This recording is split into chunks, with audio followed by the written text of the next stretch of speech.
Another example also of an economic shock. Mostly we have uncertainties in the market, and also there are shocks like the health shocks, such as the COVID-19 epidemic in 2020.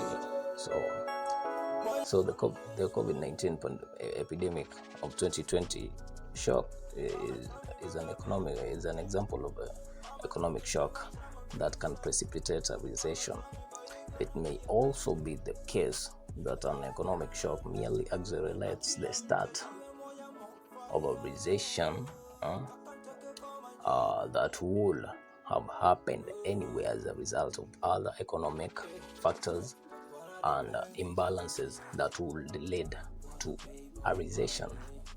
Either way, if at all it wouldn't have happened by the cause of COVID-19 epidemic, there would have been other causes, be it psychological, economical, other factors.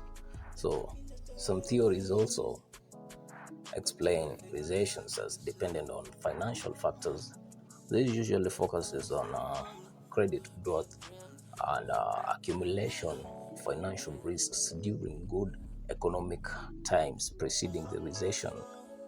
Now, the contraction of credit money supply at the outset of a recession, or both monetarism, which associates recessions with insufficient growth in money supply, is a good example of this type of theory. At times people, you can get credit. For example, you can get credit during when your business is booming, but then the economy shuts down. That's what I call a recession comes in. Now business activity slows down.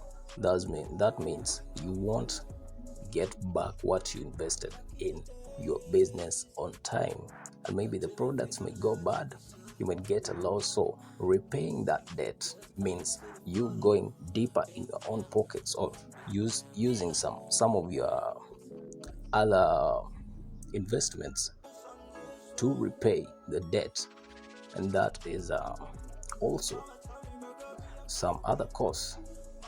Now, psychology-based theories of recession tend to focus on the over-exuberance of economic booms and the deep pessimism rampant during downturns, to explain why recessions can occur and even persist.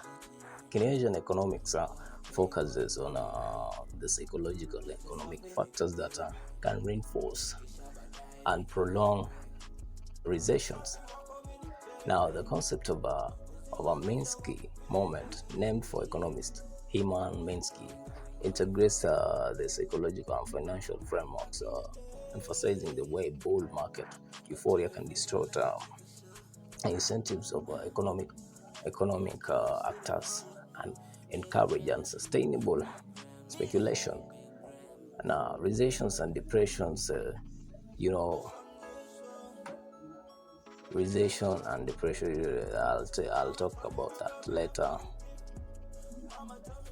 Now, I'll also want to tell you what happens during a recession, or what happens in a recession, because I see those people texting me wanting the video about it. They do ask what happens during a recession, what happens in a recession. Now, economic output, employment, and consumer spending drop in a recession. Interest rates are also likely to decline as the central bank cuts its benchmark rate to support the economy.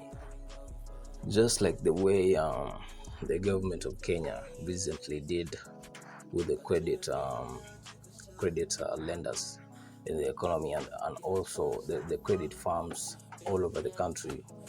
It reduced the interest rates on all loans. Is also working on removing the defaulters from CRB. So the government's budget deficit widens because tax revenues tail off, while spending on unemployment insurance and other social programs rise as more people qualify for the benefits. Now, if you're removing people from CRB, and remember they have money to pay, they have debts to pay, there are more people borrowing and there are more people defaulting to pay. What does that mean? You are spending more on unemployment insurance, on, let me say, like these people are not paying and you are insuring them not to pay. That means you are encouraging more people to borrow and not pay. So other social programs rises as more people qualify for the benefits. You see, some other person asked, when was the last recession? If you are keen enough, if you're very keen enough in the economic world, so let's say the case of USA, the United States of America. Now, in 2020, in the year 2020, at the outset of the COVID-19 pandemic, according to NBER, the 2-month downturn ended in April 2020, qualifying as a recession despite its record short length because it was deep and pervasive.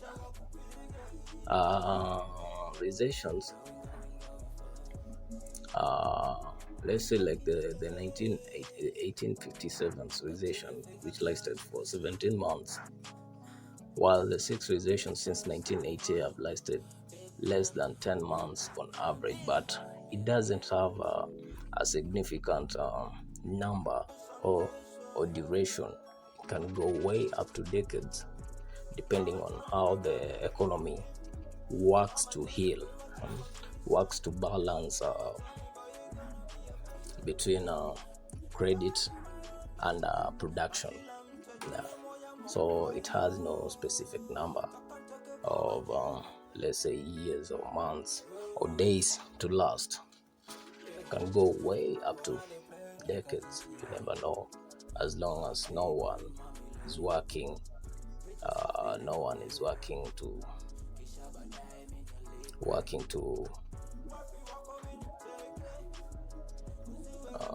yeah. Now I'll also talk about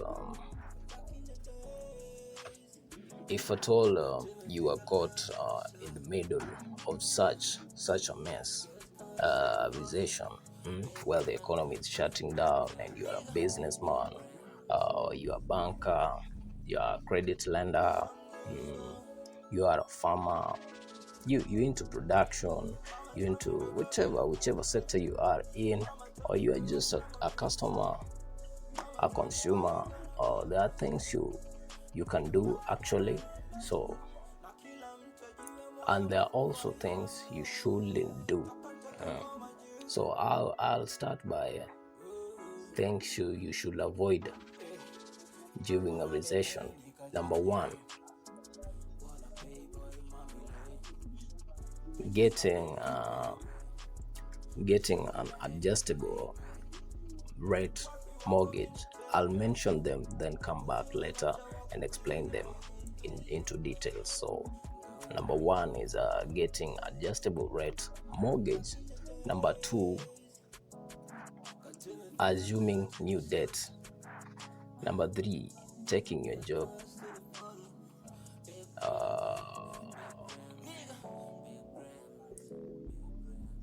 You should avoid taking your job for granted. Number three, making risky investments should be avoided at a big deal. Don't make risky investments. Number four,